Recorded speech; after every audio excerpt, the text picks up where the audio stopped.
Taurus, what's up? This is the Feminine Inquisition. We're doing a reading for the eclipse, yeah? We're going to use a shamanic healing oracle and pull an oracle card for the end of the reading, as that is how we will close. I will not look at it beforehand.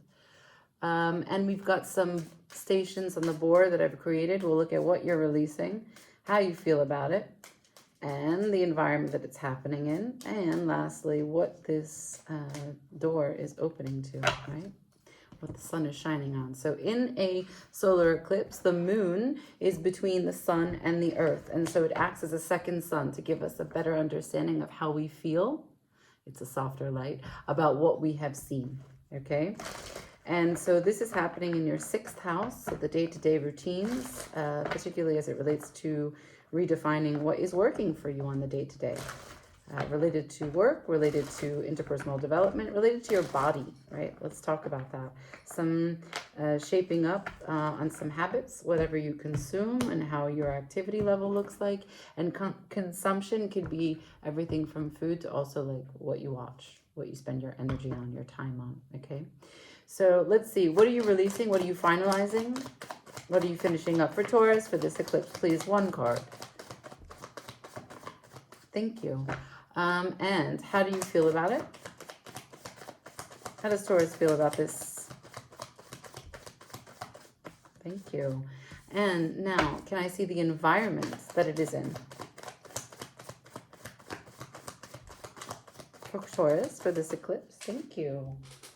And all 3 are down, which is great. I can't see them. What is this door opening to? What does the sun shine upon? What's the door opening to for Taurus for this eclipse? Again.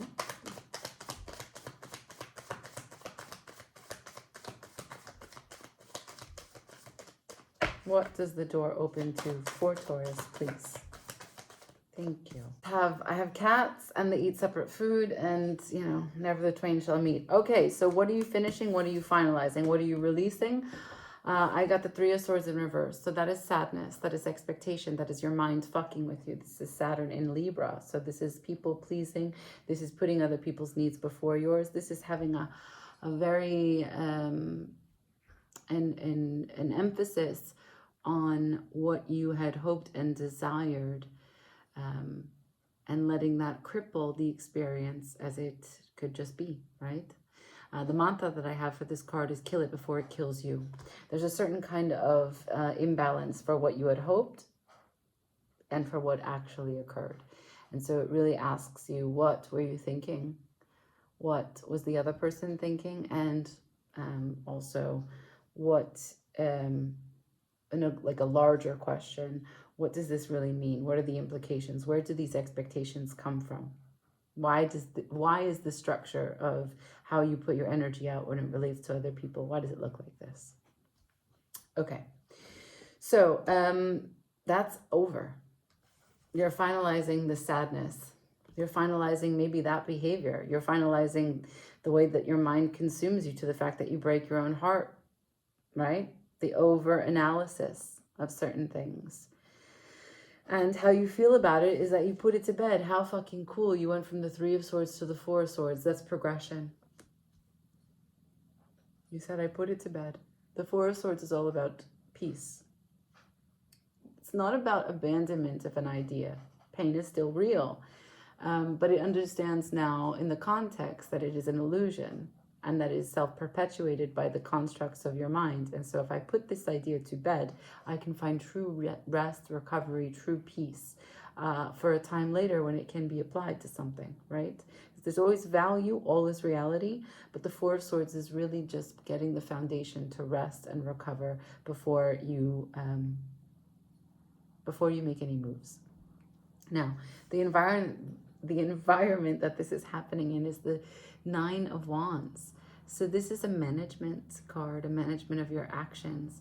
This is Moon in Sagittarius. So this is, as we can say, we know the moon is between the sun and earth. And so if we have a moon card show up, we should definitely pay attention to that. It is demonstrating that for you, Taurus, in this eclipse, this moon is bringing you higher perspective. Sagittarius is big, big picture. And is a mutable sign, and Saturn is opposing in Pisces, another mutable sign. So this is about a higher level thinking, an understanding of what it means to have come this far.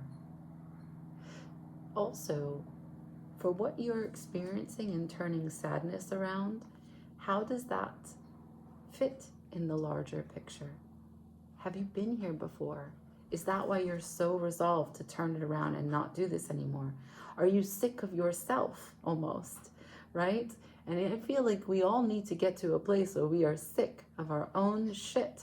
And that is when the real magic happens. And so this Nine of Wands, he's sitting, right? And it's like a grid system. Usually it's not always steps as it is in this Tarot of Dreams, but sometimes it's a row of wands. And they represent the lined items of things that could be complete if you let them be complete. What you have completed already up until this point, they are over. You don't need to be over consumed with the wounds from the past, the lessons from the past, or even just how you avoided certain things from the past, right? Like we like to say that your strengths are how you overcame certain scenarios, but your strengths can work against you if you're using them to defend when you don't actually have an opponent. So the Nine of Wands is an overconsumed mentality with thinking that you can use your previous experiences to manage what is the present and future opportunities. So in one hand, it makes you resilient, right? Because you're always using facts and data points for the large story that you're telling. But on the other hand, it could put you into a sort of self-fulfilling prophecy where you use previous experiences to then thwart and deny what is available. It also denies that you are capable of interacting with your reality. So if for any reason you start to think, I know how this ends, and you start to play God about what you can call for a prediction on the outcome, you create the outcome. You don't win the bet. So it's a card about management. It's a card about management of the processing of your actions. And so this is an environment that it comes into, and it's a moon card, so it's telling us how the moon is going to give you the information. This eclipse is going to come in the context of what you're overcoming, how you're putting it to bed and finding peace in the largest picture of your emotional responses to your actions, okay? Now, what's the door opening to? Some big passion, some force of fire, some change. An inconsistent growth spurt, right? That fire that's coming out of the dragon's mouth cannot be sustained for a long period of time, but it could definitely do what it's intending to do, right? Okay, so we'll use the Tower of Mystical Moments. We'll ask for advice. I'll do one shuffle and let all the cards that want to come out. But it's quick like this, yes, Taurus, because I have to get through all the signs.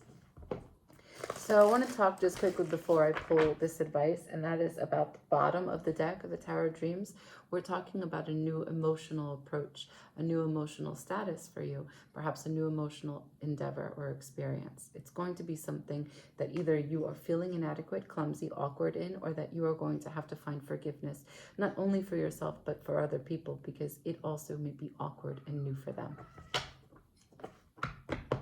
Advice.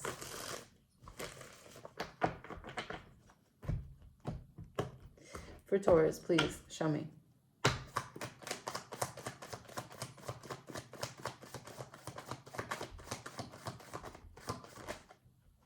Ooh, Wheel of Fortune and the Fool. Anything else? No. So beautiful. And Queen of Pentacles is at the bottom of the deck, followed by the King of Cups. So that's a divine masculine and feminine coming together about emotional stability and self-worth. But let's first talk about this. It's in a different order because the camera is flipped. Sorry about that. So the Wheel of Fortune, do you see the heart energy there, right? That is demonstrating a different capacity. Here we have the metal and the coldness of what was a heartbreak because of mental gymnastics, expectation, mental masturbation, overthinking the situation and letting it find a way to hurt you.